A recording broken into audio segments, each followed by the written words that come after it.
20. A quest for new vices. Sunlight crazed the broken surface of the swimming pool. As if released from the glassy depths by my dive. I swam a leisurely length, touched the tiled gutter, and hoisted myself onto the diving board. The waves slapped the sides of the pool, refusing to calm themselves and eager to applaud the next pre-breakfast swimmer in search of an appetite. As I told myself, however, I guessed that another day would pass and I would remain the swimming pool's only customer, just as I would be the only visitor to the tennis courts and gymnasium. Killing time beside the open-air bar, reading the London newspapers and thinking about Frank's trial, I knew that time had died in the Residencia Costa Sol long before my arrival.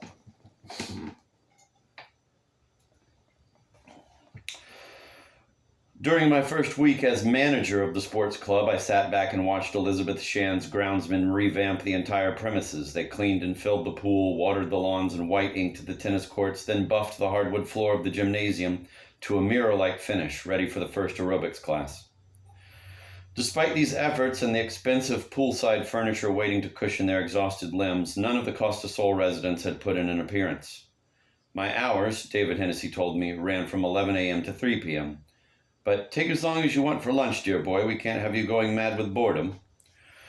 Nevertheless, I usually drove from the Club Nautico before breakfast, curious to see if the dozing residents of the complex had been tempted to leave their balconies. Hennessy would arrive at noon, retreat to his office, and return to Estrella de Mar once he had paid the waiters and ground staff.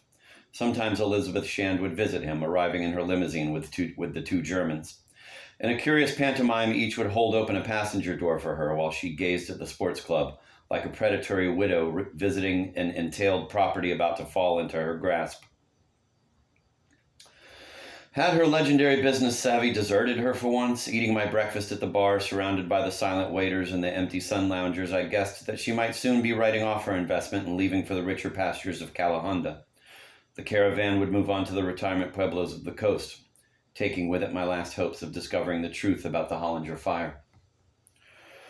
Frank absurdly still maintained his guilt, and I had twice postponed my visit to Zarzuela jail, convinced against all the evidence that the Residencia Costa Sol might be a backdoor into the secret Estrella de Mar for so long closed to me. His trial had been set for 15 October, 4 months to the day after the tragic fire, and despite all my efforts, I would be no more than a character witness. I thought constantly of Frank and our childhood years together, but found it almost impossible to face him across the hard table of a prison interview room. His plea of guilty had seemed to embrace us both, but I no longer felt the sense of shared guilt that had once united us. Behind me, a car door opened and a motor faded. I looked up from my Financial Times to find that a familiar BMW had pulled into the car park. Paula Hamilton sat at the wheel, peering up at the bright new awnings that flared from the windows of the sports club.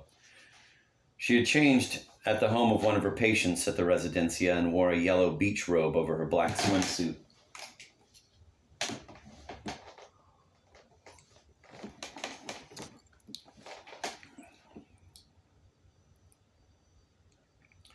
She left the car and climbed the steps towards the swimming pool. Ignoring me, she walked to the deep end, left her robe and bag on the diving board, and began to fasten her hair, arms raised as she showed off the hips and breasts that I had embraced so eagerly.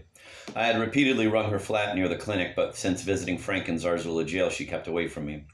I wanted to see her again and do my best to ease away the strain of contempt she felt for herself, like the prickly humor that shielded her fear of showing her real emotions. But the video cassette of Anne Hollinger's rape separated us like the memory of a crime. She swam 10 lengths, her streamlined body and clean strokes scarcely disturbing the surface of the pool. Waist deep in the shallow end, she wiped the foam from her eyes and accepted the towel that I took from the pile beside the bar. Holding my hands, she sprang from the pool and stood dripping beside me, water sparkling at her feet. Happy to see her, I draped another towel around her shoulders. Paula, you're our first new member. I hope you want to join the club. No, just testing the water. It looks pure enough. It's brand new. You've christened it with your own lips. Now it knows its name. I'll think about that, she nodded approvingly at the sun loungers and tables. It must be the cleanest pool on the Costa del Sol. Better than all that dissolved muck we usually swim through, under the misguided idea that it's water. Detergent, sun oil, antiperspirant, aftershave, vaginal jelly, pee, and God only knows what else. You look healthier for it, Charles. I am. I swim every day. Knock a few balls around with the groundsman. I've even tried the gym machines. And now you're working for Elizabeth Shand. That's really bizarre. Does she pay you well? It's an honorary post. Hennessy covers my expenses. Bobby Crawford thought I might write a book about it all. Is there death after life? The resurrection of the Residencia Costa Sol? How is our tennis pro? I haven't seen him for days. The Porsche flashes by now and then. All mysterious errand stuff, speedboats, remote beaches, drug drops. I'm too square for him. Paula stopped to stare at me as we walked towards the diving board. You're getting involved. Be careful. He'll damage you if he wants to. Paula, you're too hard on him. I know about the films and the dealing and the car thefts. He tried to strangle me for reasons he probably doesn't understand, but it's all in a good cause. Or so he thinks. He wants to bring people back to life. In many ways, he's very naive. There's nothing naive about Betty Shand or David Hennessy, but I'm still trying to find what happened at the Hollingers. That's why I'm playing Frank's role. Now, tell me how he is. Pale, very tired. He's resigned to everything. I think the trial's already over for him. He accepts that you don't want to see him. Not true, Paul. I do want to see him, but I'm not ready yet. I'll visit him when I have something to tell him. Is there any chance of him changing his plea? Of course not. He thinks he's guilty. I drove a fist into my palm. That's why I can't see him. I won't collude with whatever lies he's hiding behind. You're colluding with everything else here. Paula watched me, frowning to herself as she slipped into her robe, uncertain whether the bronzed and muscular man beside her was an imposter masquerading as the soft-skinned journalist who had embraced her on Frank's bed. You're involved with Elizabeth Shand, Hennessy, and Bobby Crawford. It's almost a conspiracy based on this club. Paula, this isn't Estrella de Mar. It's the Residencia Costa Sol. Nothing happens here. Nothing ever will. Now you're being naive, shaking her head at my foolishness. She strolled with me to her car. She tossed her bag into the passenger seat and then pressed her cheek to mine, her hands on my chest as if reminding me that we had once been lovers. Charles, dear, a great deal is happening here. Far more than you realize. Open your eyes. Almost on cue, a Spanish police car circled the Central Plaza.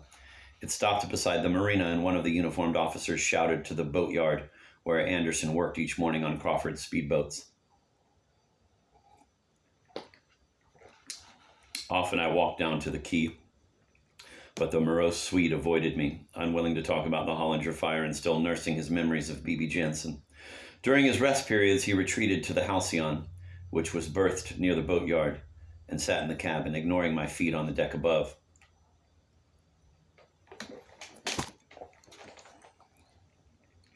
Hennessy was waiting in the entrance to the sports club, smiling affably under his reassuring mustache. A Hawaiian shirt covered his ample paunch, and he seemed the epitome of the shady businessman with whom the Spanish police would feel most at ease. He ushered them into his office where a bottle of Fundador and a tray of tapas were ready to speed their investigation. They left 20 minutes later, faces flushed and confident. Hennessy waved when they drove off, beaming the benign smile of a department store Father Christmas. No doubt he had reassured them that he would personally see to the security of the Residencia Costa Sol and so free them to pursue their proper tasks of manhandling hitchhikers, plotting against their superiors, and collecting backhanders from the Fuengirola bar owners. They don't seem too worried, I commented to Hennessy. I thought they left us alone. Spot of bother on the outer perimeter road. Some sort of break-in last night. 1 or 2 people have had VCRs stolen. They will leave their patio doors open. Burglaries? Isn't that unusual? I thought the Residencia Costa Sol was a crime-free zone. I wish it were. Sadly, we're living in today's world. I've heard reports of car thefts, though heaven knows how the thieves get through the security barrier. These things happen in waves, you know. Estrella de Mar was as quiet as this when I first arrived. Car thefts and burglaries? For some reason, I felt a stir of interest. The air around me had become crisper. What do we do, David? Start a neighborhood watch scheme? Recruit some volunteer patrols? Hennessy turned his mild but steely eyes onto me, unsure whether I was being ironic. Do we need to go that far? Still, you may have a point.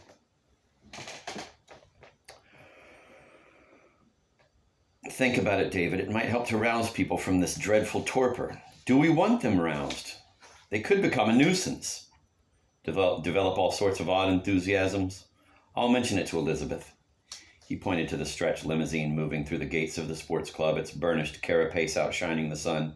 How sleek she looks today, positively purring. I dare say she's brought up the last of the leases. Curious how a few robberies can be a boost to business. People get nervous, you know, and start shifting their cash around.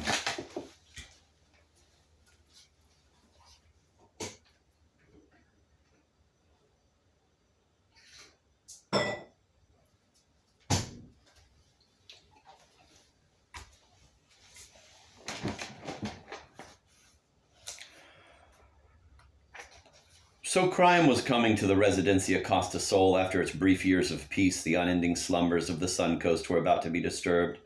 I counted the silent balconies overlooking the plaza, waiting for the first signs of morning life. It was 10 o'clock, but scarcely a resident had stirred, though the first glimmers of a breakfast television program had begun to play across the ceilings.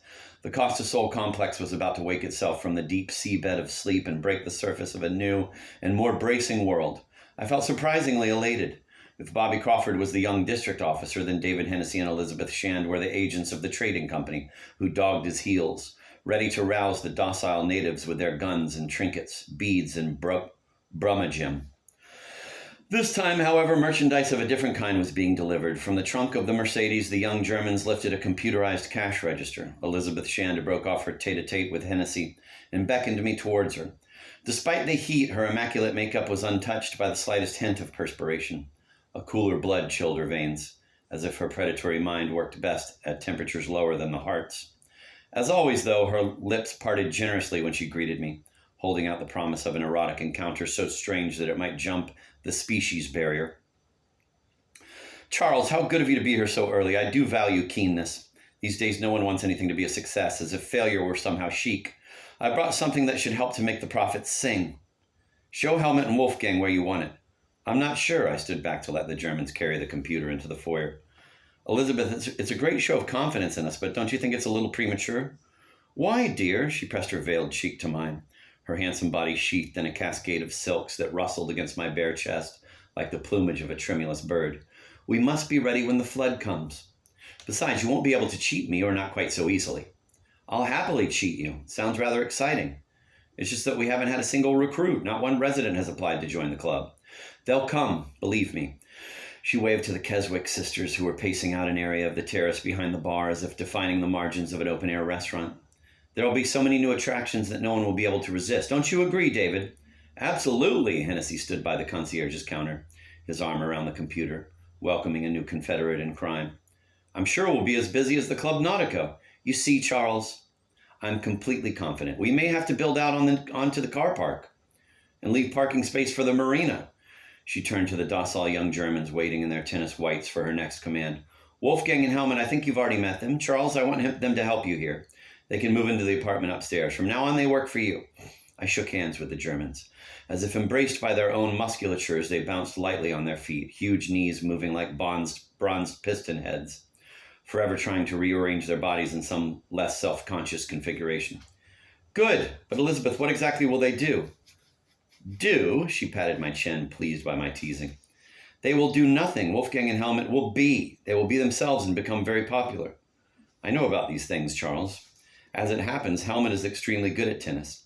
He once beat Boris Becker, and Wolfgang is a frightfully good swimmer.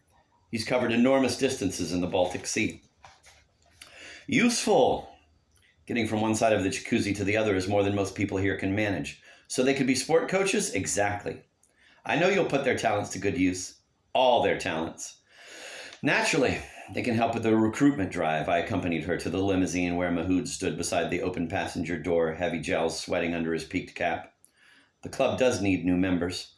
I thought I might mail a few leaflets, or hire a plane to fly around the Residencia every day with a banner. Free tennis lessons, aerobics classes, massage and aromatherapy, that sort of thing. Elizabeth Shand smiled at Hennessy, who was carrying her briefcase to the car. The underwriter seemed equally amused, frisking up the ends of his mustache, eager for them to join in the fun. Leaflets and banners, I don't think so. She took her seat, settling herself in a bower of silks. When Mahood had closed the door, she reached through the window to squeeze my hand reassuringly. We need to wake everyone up. The people at the Residencia Costa Sol are desperate for new vices. Satisfy them, Charles, and you'll be a success.